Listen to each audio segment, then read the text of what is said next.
Hello everybody, I am Sister Slayosh and welcome to my channel, Boo Sugar. Today I am going to go through step by step on how to create this simple warm tone brown and gold smoky eye. This video will be lengthy but it's full of techniques, so stay tuned.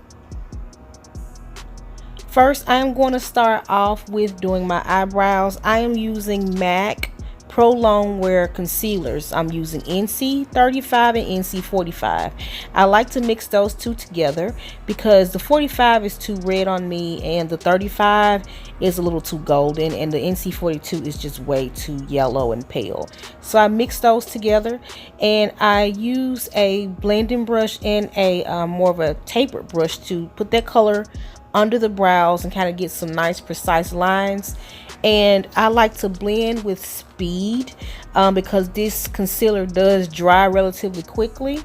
So I am using a blending brush by Morphe and I'm just blending that color out under the eyebrows. And as you may notice, I'm trying to stay away from blending too close to the eyebrows because I don't want the concealer to end up in the brow hairs. So I'm doing the same thing on the other side with this MAC eyeliner brush, and I'll put the number of this brush down in the description box. This is really perfect for making very crisp and neat eyebrows. As you notice, the concealer is a lot lower on this eyebrow because this is my struggle brow, y'all. So I have to go back in and I will have to pencil that one in to kind of fill it in to make it match a little more with the other side. Brows are never going to be twins, but they can be sisterins. So I'm blending out the edges of that concealer, and I'm not speeding this video up or anything. This is just how fast I blend my concealer under my eyebrows. This particular concealer I can use as a eyeshadow base. I usually use MAC 24-hour eyeshadow base when I'm doing my eyes, but this particular case I'm just going to stick with the concealer because I'm just doing this as an educational tutorial. I'm not going to wear this look out or anything today. So now I am going in with my MAC brow pencil in spiked, and I'm just filling in my brows. It's usually a no-no to fill towards the front, but I have kind of nailed down a routine and I kind of prefer to fill it towards the front when my eyebrows have just recently gotten done because they usually kind of thin them out towards the front of the brow. So I'm starting at the front and working my way back, and I'm just filling those brows in with soft quick strokes. And I like to hold my pencil at an angle, and y'all it's gonna be difficult because I have a habit of doing this, but try your best not to tilt your head when you're doing your eyebrows. It's a habit for me. I have been trying to break it for years, but when you tilt your head, it makes it a little more difficult to get your eyebrows right. So now I am going in with a warm tone brown. This color is by MAC. It is called Uninterrupted. It's kind of like a golden brown. So I'm just going in with that color and I'm blending all over, like I'm blending my transition color in, and I'm going all over the lid with this color. I'm laying this as a base, and as you can see, I'm using a dual fiber brush. I prefer to use a dual fiber brush when blending my colors in. It just makes it blend so much more effortless.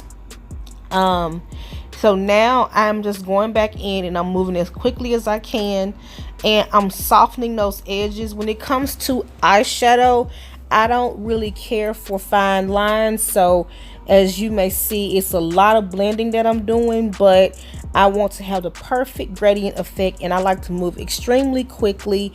I turn my hand into a machine, y'all.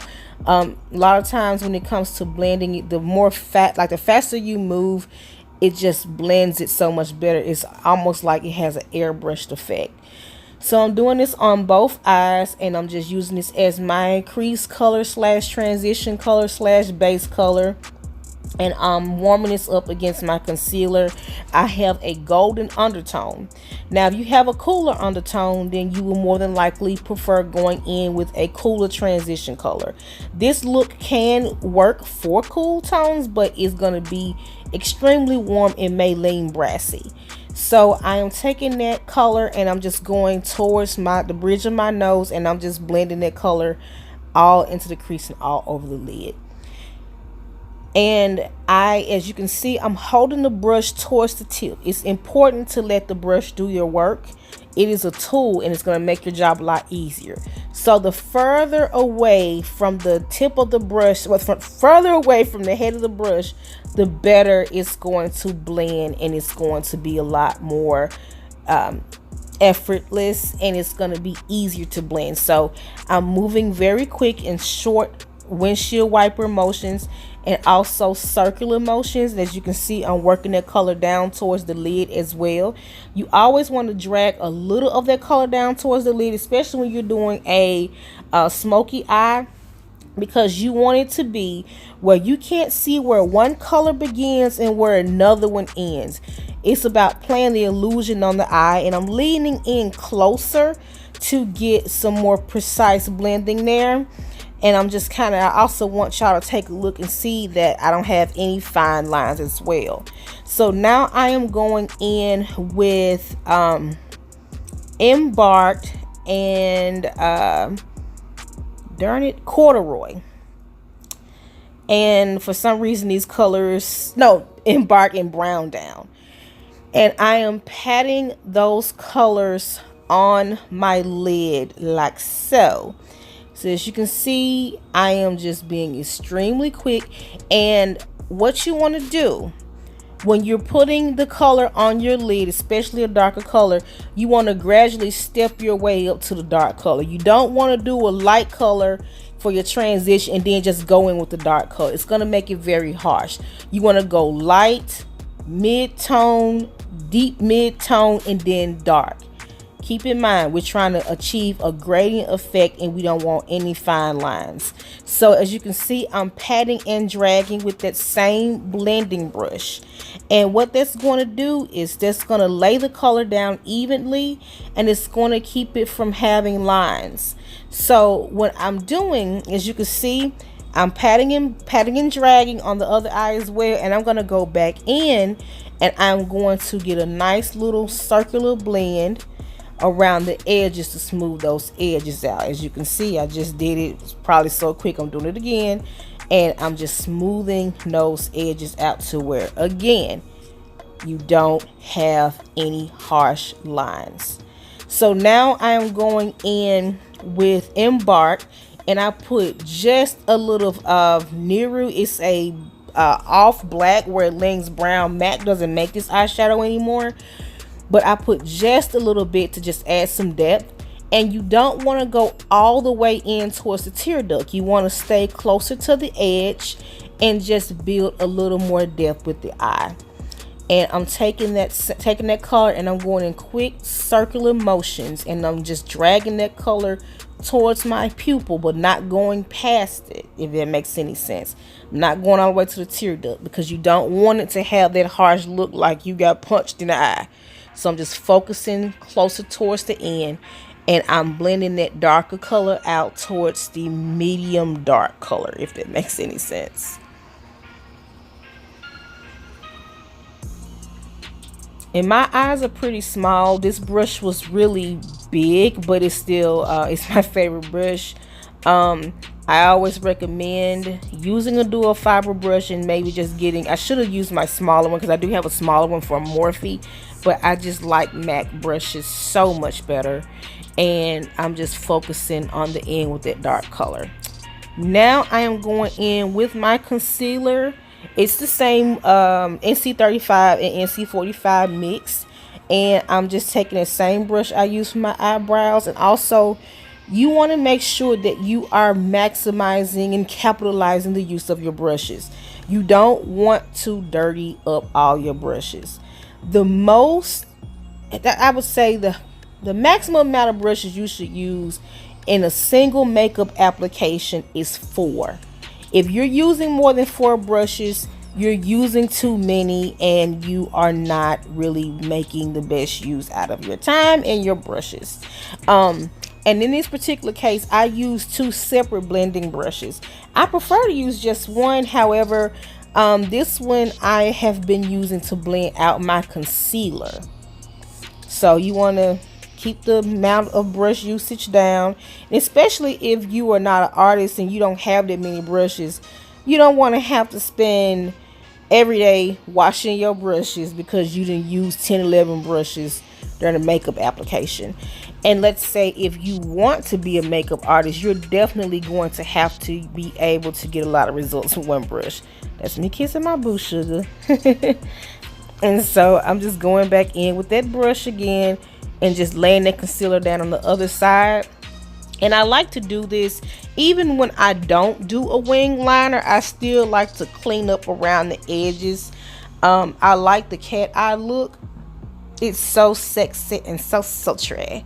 So now I am going in with this color. Y'all, I can't remember what it is. It's from the Go for Gold Morphe palette. And it's just beautiful. So it's like a bronzy gold. Now I'm using the Brush Black MAC brush stroke liner. And I'm not doing a thick line. I'm just using the very tip of this pen, moving very quickly and precisely. And I am lining kind of under the fold of the lid. And the reason why I'm doing it is because I'm going to use a black eyelash glue. And that's going to also serve as a thicker line. But I'm laying this as a guide for where I want my lashes to go. So I'm doing the same thing on both sides. And for this particular liner, if you are not good with liquid eyeliner and you want something that's going to be user friendly, I strongly recommend this product. It is a brush tip. It's not a felt tip. So you won't have to worry about drying and skipping like a felt tip liner would do. And there are only 3 brush tip liners that I can think of on the market, and I think that's MAC, Smashbox, and Tarte. So now I'm just moisturizing my face with a hydrating water gel by Tony Moly, and I am using my Fenty Beauty foundation. I noticed with a water gel, this foundation does not oxidize as bad. Why? I don't know, but I like to use a water-based moisturizer. So y'all, if y'all don't want y'all Fenty foundation to oxidize, use a water-based moisturizer or a water-based primer under it. That's if it caters to your skin type. So now I am taking my dirty nude color booty blender and I'm blending it out, son. And I'm just going all over my big moon pie ass face. Hey, yeah. Oh shit. Wait a minute. Okay. I got too excited. Alright, now I'm using the L'Oreal Hydra Perfect powder. Y'all, I've been sleeping on this stuff for years. This is a perfect dupe for a Laura Mercier powder. The only thing about it, it does have a slight scent. So scented things bother you, then you may want to skip it, but it's perfect. So now I'm using Fit Me powder in medium deep. And I'm just going around the edges of my face. And y'all, when it comes to my makeup application, it's like a virus. It gets worse before it gets better. Some will look real crazy and dead. I do heavier powder because I'm oily. But once it oxidizes, it does work. And so now I'm going back in with the concealer. And remember that same brush. And I'm just cleaning the top of my eyebrows. And I'm just, like I said, not doing anything fancy here. Keep in mind the same brush. Alright? Maximize the use of your brushes. So I'm just taking that concealer, lining the top of my brows so I can clean those up. I usually don't clean the top of my brows until like I'm darn near done with my makeup look. So now I'm going back in with my booty blender and I'm blending that concealer around the tip of my eyebrows. Again, I'm not the big eyebrow girl, not always perfect. So I'm using C7 and a little bit of Delphic on my brush to add some more color and dimension to my face. I don't really contour my face a lot. I should, but I just don't. I just like the natural angles of my big pie face. So now I'm using a Maria Badescu Rose Water, and I'm spraying my face. And y'all, that's when I use my highlighters after I spray my face, and I let the spray get a little tacky. And what that does, it helps the highlighter adhere to the skin, and it just amplifies the glow versus having to wet your brush and potentially damaging the product. So spray your face, let it get a little tacky, and then highlight your face. And also, it's going to keep that highlight in place. It's going to apply evenly. It's not going to be patchy. You know, some highlights look patchy and it clings to texture on the skin. If you do it this way, I guarantee you it will not cling to any texture, and it will just apply so beautifully, y'all. So beautifully. And that Mario Badescu, it does help keep your face from looking too powdery. I don't contour my nose, but I will highlight it. So I like to take my finger and I like to pinch my bridge of the nose with the highlight on my fingertip and just run that product down the bridge of my nose. I have a little thick baby bell pepper nose, but I actually do like the shape of my nose. And I'm not doing transformation makeup, so I'm not snatching noses today, okay? So now I'm using a Prep and Prime lip primer on my lips. I love this stuff. It helps my lip color last because I eat a lot, talk a lot, laugh a lot. So my lip color doesn't last as long as the average person. So now I'm using a Whirl liner, which is a perfect nude, rosy nude tone liner. It will lean more mauve on cooler tones or Caucasian or lighter skinned women, and it'll lean more of a pinky rosy nude on darker skinned women. As you can see, my Cupid's bow is a little uneven. It's just how my lips are shaped, y'all. I've come to grips with it. Oh well, life goes on. And so I'm just filling my lips in with the liner a little bit. And now I'm going to use MAC Grand Illusion lip gloss in Gilded Age. It is a bronzy gold. If you like bronze shimmer lipstick, you would love this color. It is beautiful and it works with any liner. So that is it. That is my look. My lips are a little warm and gold, and I got like a brown smirky eye. And if y'all have any questions, let me know. Like, subscribe, join the family. Thank you for watching. And also, I want to shout out to Dragon Slayer. I am working on that video you requested, so stay tuned, Boo Sugar. The next one will be just for you. Love you, day ones. Bye.